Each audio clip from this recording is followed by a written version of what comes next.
O pai colocou aqui para esquentar o ranguinho dele no micro-ondas. Ó quem tá achando que é dele. Sentadinho e esperando sair do micro-ondas como se fosse dele. Que ele já sabe que o pai dele vai dividir o rango com ele. Terminou, Lulu?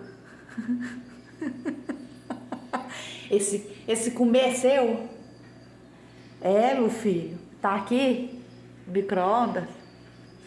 Aí a pose disso. Ó.